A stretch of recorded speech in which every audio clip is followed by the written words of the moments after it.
Welcome back, and thank you for joining for another whiskey review. Today, we're going to take a look at the Octomore 8.1 Masterclass. You guys can see that there. This 8.1 Masterclass Octomore is going to come in at 59.3% ABV, and it's 167 ppm, or parts per million regarding the smoke. 8 years old, which is the second oldest Octomore I've tried. Tried the 10-year-old edition 3 a few reviews back. If you guys haven't seen that, I'll put review number right here. Also worth noting that this was a gift from my good friend Keith at the Malted Man Cave. If you guys are familiar with this channel, go check him out here at the Malted Man Cave. Keith and I swapped Octomores. Gave him the 10-year-old 3rd edition. He gave me this 8.1 Masterclass, which I have been anxious to try out. Let me tell you why. With the Octomores, they sometimes get a little exotic. Oops, I'm not gonna put this in here yet. They sometimes get a little exotic with the cask maturations. However, this particular one is nothing more than first fill ex-bourbon and ex-whiskey barrels from the United States. I think they got barrels from Heaven Hill, Jim Beam, a couple of other places. But this one, since it's all ex-bourbon, I kind of feel demonstrates the Octomore profile a little bit better than the ones that have, port pipes and different maturations in them, cognac casks and whatever else they want to conjure up. So anyway, 8 years old, 59.3% ABV, first fill American oak, 167 ppm. That 167 is a number that I see a lot with a lot of the Octomores. 7.1 was that same 167. There are more heavily peated versions of the Octomore, but 167 seems to be one that they go back to quite frequently. All right, so let's tell you when I picked up on the nose. That beautiful Octomore smoke. Very meaty. Very much like cooking out, barbecue, brisket. It's early July here in the United States, and a lot of grills are going these days. And not hamburger or chicken, but like beef brisket, like classic barbecue notes. You get a lot of that in here.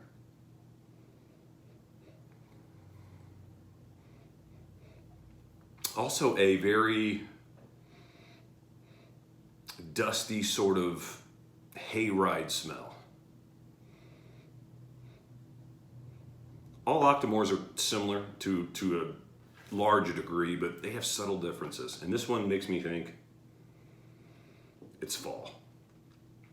Sweet Corn Festival, pumpkin show here locally here in Columbus. Dried dead leaves to go along with that smoke and that meat. Maybe dusty hay. And a nice little ridge of lemon. Just a little bit of that lemon citrus to kind of round it out. Take a sip.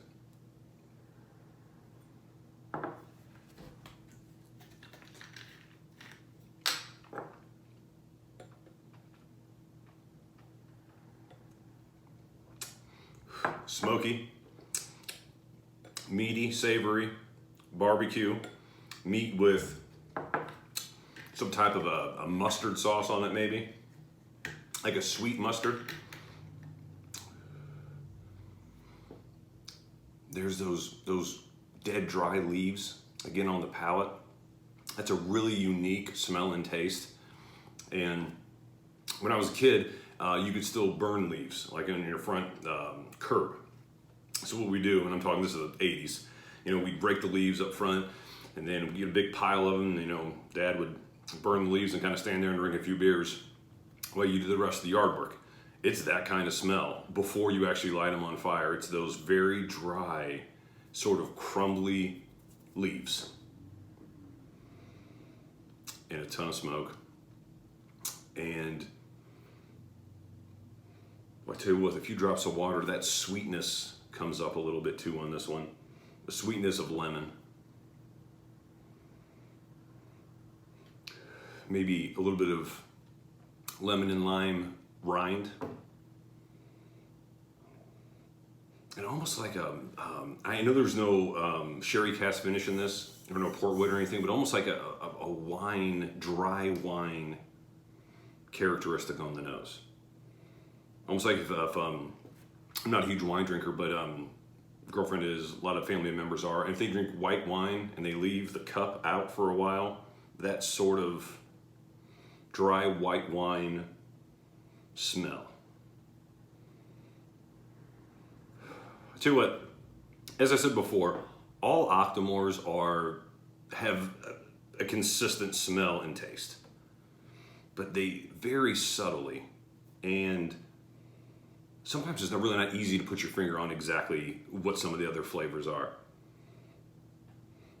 It's like there's a dustiness to it, and I'm likening that to dry leaves or dry hay. But man, sometimes it's really hard to tell. There's almost like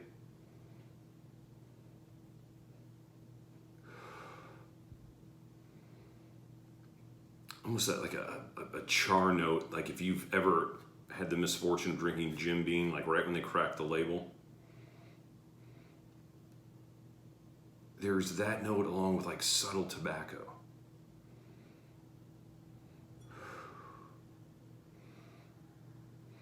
Maybe that's when I say dry leaves and dusty. It's just, it's dried tobacco to a very light degree.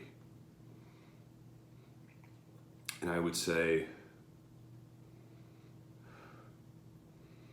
almost like a sweet barbecue sauce in the background too. Wow, a lot going on with this one.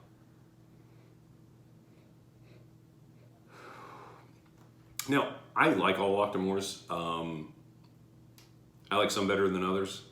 I enjoyed the 10-year-old that I brought you, the Edition 3 here recently, and I'm enjoying this 8.1 Masterclass, but I can't say it's the best Octomore I've ever had. Probably the Concept. 7.1 was a really good one too. But I would still say it's hard to be critical of this whiskey. It really is. But I'd almost say the ones that are older than 5 years, the 10-year-old Edition 3 that I just brought you, this 8-year-old, it kind of loses a little some of the richness of the smoke while kind of picking up more of the fruit notes. I think that's why I'm getting a lot of that lemon and a little bit of that lime. I mean, it's still an incredibly enjoyable whiskey. I would say, as far as the rating goes, I would say this is an 88, 89 out of 100. I'll say 89. Which generally you would think isn't an expensive whiskey. You know, a whiskey that's $150, $160.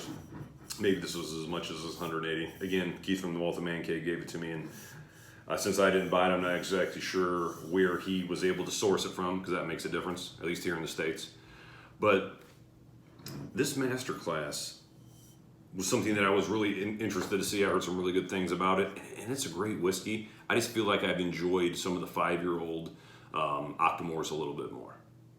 So why 88, 89 seem sort of a low score, at least on my channel, for something that's so expensive. Understand I'm kind of comparing it against every Octomore I've ever had. And if the best Octomore I ever had, I think I only gave it a rating of 91, this is a couple notches down from the best one I've had, which is definitely that Concept, that OBA.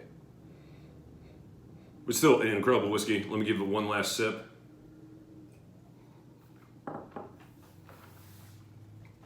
I thank my good buddy Keith for swapping me Octomores. I really enjoy this one, buddy.